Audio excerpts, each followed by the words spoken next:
Hey, game changers. What is happening? Thanks for jumping in here. This is going to be a good one. You know, it's the week of Thanksgiving right now, what we're dropping this episode, but of course, this is a topic that you could lay over top of your life every day, all the time, and it would be applicable. Here's what's cool. I got a request from someone to talk about gratitude, but it was pretty specific. It said, hey, they said, hey, Molly, can you talk about it specifically relative to how can we teach our kids to be more grateful? And this felt like the perfect week to drop this episode. And so as I prepared for this, as I thought about it, as I dug into it, and then I thought about it through the lens, both as a parent, my husband and I as parents, as a daughter to my parents for the way that they sort of parented my brothers and I thought about this topic through the lens of coaches, teachers, principals, aunts, uncles. And I want to unpack and talk about gratitude. And what was interesting is as I processed and thought about this a bit, I thought about what's the opposite of gratitude, right? Like what is the opposite of it? And the word that came up for me is entitlement, right? And that, by the way, is a word that I think we also hear quite a bit. That's a bit of a different conversation. But here's the thing. I think this conversation about gratitude will be helpful if you feel from time to time that kids in your life feel entitled. And so, I love stories, so I want to share a story with you. My mom was a speech pathologist, and when she was a speech pathologist for, almost 4 decades in the Lansing School District in Michigan, and she would travel around, she would have like 6, 7, 8 schools every year, and she would go from school to school and work with various kids at various schools who needed speech pathology support. And most of these children in these schools were in underserved areas and underprivileged kids. And Michigan's pretty cold in the winter, right, guys? And so what would happen is my mom would often come home, and talk about some of the kids that she worked with, and she loved her kids, and she was able to sometimes, stay with them and watch them through, 6th, 7th, 8th, 4th, 5th grade, even some in high school as she continued to work with them. And so it was really, she loved these kids and was so good at the work that she did. And, even from time to time, by the way, like I would, if I had a half day at school and she was working, I would go with, because there was nowhere else to plant me, right? So I'd go with her and sit in the corner of her speech pathology room where she would go get the kids from the classroom and bring them in, and I would sit and work, but I would overhear so much, and I would meet these incredibly cool, fun kids at the same time. And my mom would sometimes come home, particularly in the winter, and talk about kids that were coming to school that didn't have coats, that didn't have a jacket, and it's 10 degrees and snowing. And interestingly enough, at the same kind of moments in that age group when this was kind of, I think it was 10, 11, I was like, had this weird thing with coats. I was like into coats, which is so random. But like I would have a coat, which was fine, but then I would see another one and I would kind of want it, even though I had a great coat. And we were, a middle class, like as I often try to say, a no appetizer family, which I think kind of sums it up.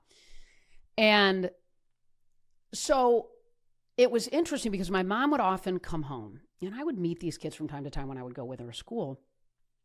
But in the winter in particular, it would break her heart, of course, when she would see these children that she loved and poured into come to school with no coat. And so I started to see my mom. She would go pull an extra coat from my brothers, extra coats from me, coats that we had grown out of, whatever it might be. And she would take them and give them to the kids that she worked with at school.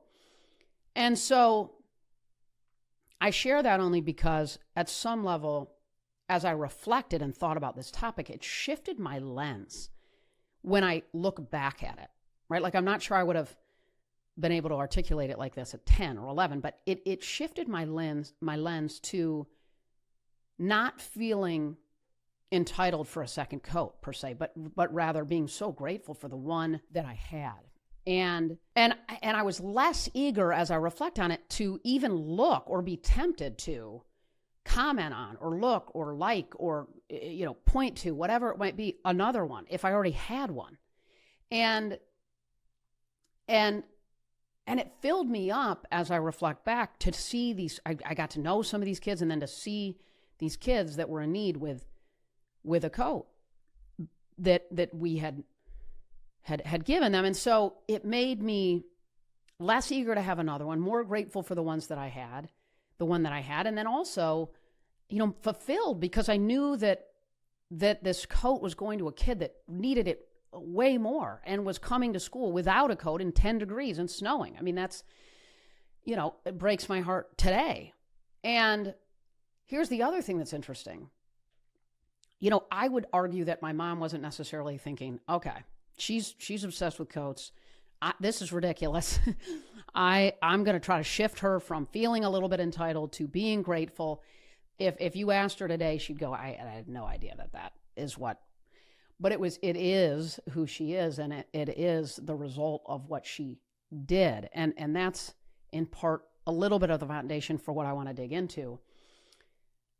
And I think I'm so glad this topic came in, because we live in a world where we hear that entitlement word. We hear the gratitude word a lot. We hear that kids are more stressed, more anxious than ever before. And so it feels like this should be a priority for us right now and for a long time, as we consider the children in our lives that we love, and even those we don't know, but we know we can influence. So I want to dig into this, and there's two things I really want you to think about when we think about gratitude. Number one, looking outward, not inward. And as I thought about this, I think this is the biggest mistake we make when we even think about the word gratitude. We make it about us, right? Like, what am I grateful for? How can I be more grateful? We hear people say this. I say this, right? What are the benefits of gratitude when we consider the lens of focusing on the questions that I just rattled off relative to I, right? Like, how can I benefit from being more grateful? How can I be more grateful? What am I grateful for? And that's the big miss at some level, is we're still centering me, in all of this. And I would just say gratitude isn't about you. It isn't about me. Gratitude has to do with our relationship with the world around you, around me. Gratitude has to do, I would argue, with that. And if we don't want entitled kids, maybe what we should do is start with that little mindset shift, little lens shift, to be outward, not inward. Now, stay with me here. This is interesting, and I want to unpack this, because some of you might be like, what, Molly? Huh? Yes, I'm saying that. Isn't it ironic, by the way, when we think about gratitude and we think about the question that we do ask ourselves all the time, how can I be more grateful? What am I grateful for? Right? Like, isn't that interesting, with the I and the me word threaded through most of these kinds of questions? And what if we flipped our lens and say, wait, it isn't about me? How interesting, right? And so when we think about outward, not inward, I'm going to tell you something pretty cool. I had Adam Grant on my podcast, and it was an awesome conversation. And one of the things he shared is what he calls a contribution journal versus a gratitude journal. We hear a lot about gratitude journals. And by the way, he wrote a book called Option B with Sheryl Sandberg soon after Sheryl lost her husband, sadly and very suddenly. And so Adam shared what I think is a really cool concept that I think can be an interesting part of actually acting on this shift that I'm suggesting. And here's what he shared. He studied two groups of people. Group one was a group of people that kept a gratitude journal where at the end of the day, they wrote down what they were grateful for. 3 things at the end of every day that they were grateful for. And then group two kept a contribution journal where at the end of the day, they shared and wrote down what they had contributed to. 3 things that they had contributed to that day. And basically what Adam found is that the group that kept the gratitude journal, they reported feeling good. The group that kept the contribution journal reported higher levels of productivity in addition to feeling good. The gratitude journal group was more focused inward, right? Like, they were more focused on sort of pulling back and saying, what am I grateful for? The contribution journal group, they were more focused on, what did I contribute to others today? The point that I'm making here, or that I'm trying to make, is it's not just about observing, right? And appreciating. And it's not just about feeling good.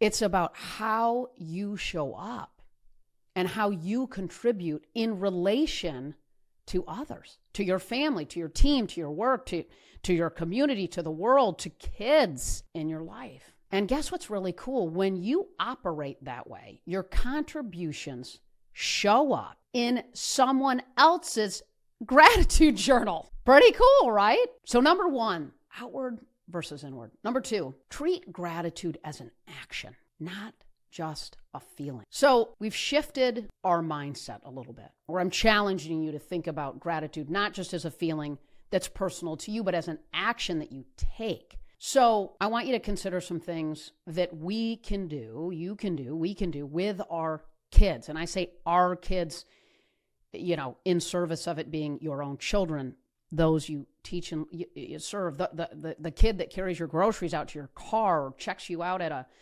literally, I believe in mentoring and pouring in wherever we are. And so when we think about actions and the ways that we can do this with our kids, obviously modeling gratitude, right? Studies show kids learn gratitude through imitation. Kids, they internalize that, and it helps it become part of their routine. And absolutely, this is something that we as parents and coaches and teachers that we have to do, I believe, consistently.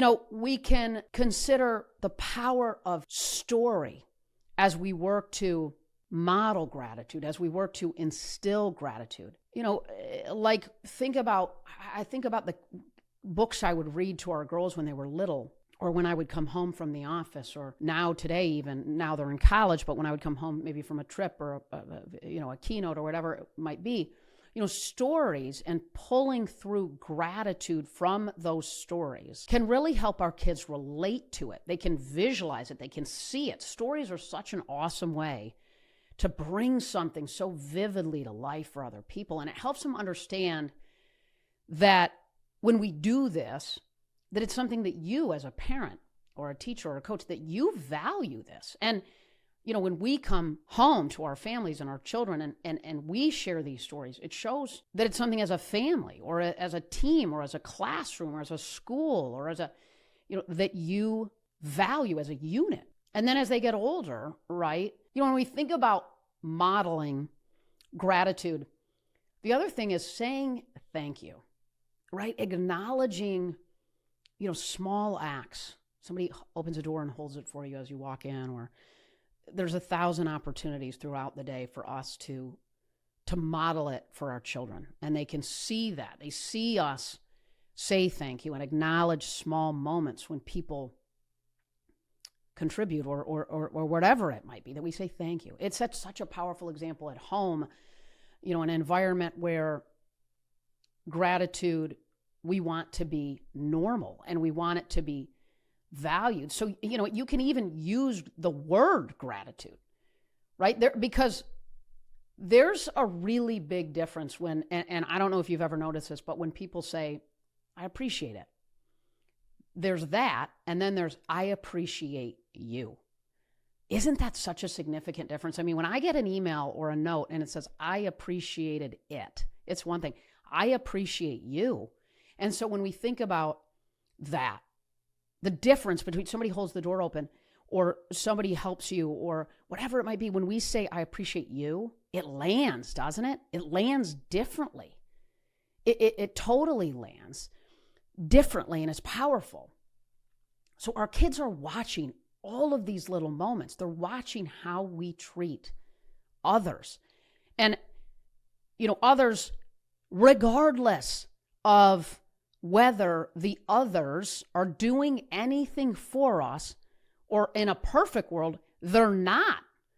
And we're showing appreciation for a little thing that we can recognize to help lift up and pull it forward, not just for that other person, but for our children who are watching us so much. It was interesting, a few years ago, you may have seen this, Japan went viral during the World Cup. Not, by the way, for their play, not for how they played, but for what they did after a game. After a heartbreaking loss, a picture went viral of how Japan left their locker room. They'd lost the game. And then this picture goes viral of how they left the locker room. It was totally spotless. And it was a horrible moment for them, a horrible moment in their careers. They cleaned up the locker room Every spot of that locker room was perfect. The only thing they left behind was a note of appreciation. Wow. That is killer. How cool. Wow. You know, Tom Izzo, I talk about from time to time, of course, a client and a friend, Michigan State men's basketball coach. And Tom told me this story, and we can add it to the show notes, but there's a little bit of, if you look, you can see a little bit more about it. But when Tom won his first, and I hate to say it, sadly, only to date, national championship, he gave a ring, a championship ring, to the janitor of the building where Michigan State practiced at the time. Now, the message that he sent the janitor was, you're a part of our team. To the players, he sent a message to the players, appreciate everyone who is a part of this team, no matter how big or how small their role is. See them, is what Tom said. Appreciate them. That's what it's all about. That's what makes him 100% an incredible human being, but obviously a really well-known and special coach. But I love that story because that's who he is, but he did it through action, right? Like he didn't thank the janitor 1,000 times for all the things he'd done. He showed him, and he sent a message through that action more deeply by giving him a championship ring. It's so cool. I think we can also create opportunities to serve others, right? Like volunteering, which creates a sense of joy, of togetherness as you give back. Maybe, we see this a lot in, companies and teams. What a cool thing. And I think what's so powerful and so cool here is ways to do this as a family and with other kids and with your kids, right? We know that if we want our kids to do something, the easiest way to get them excited is make it fun, right? Make it fun. And teaching our kids gratitude, it doesn't have to be a battle, right? Like most of our communities or schools, there's all kinds of stuff like this that we can do together as a family and find so much joy in it.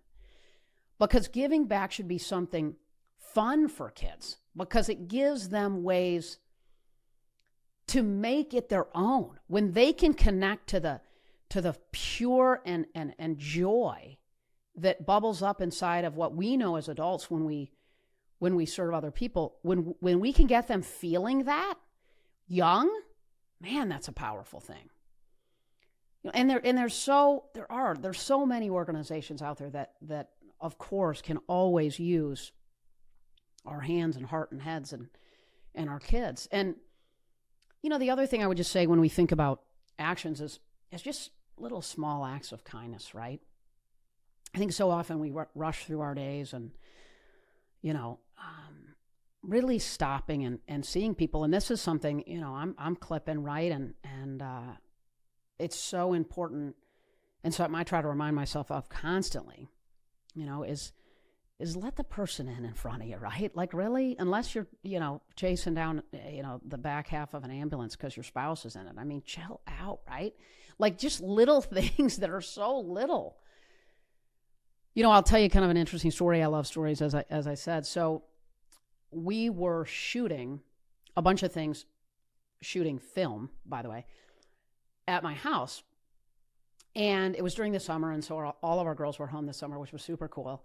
And one of the guys that has shot video for me for years, he was at the house and he was setting up and my girls have met him a few times. And so as he was setting up, it was, sort of early afternoon, I think. And I asked him if he wanted a snack or something to drink. And he kind of goes, "Oh, Molly, I'm trying to lose weight. And, I got to eat better. I got to lose weight." And one of my daughters was standing there when he said it. And she said, "Well, what do you like to eat?" to him.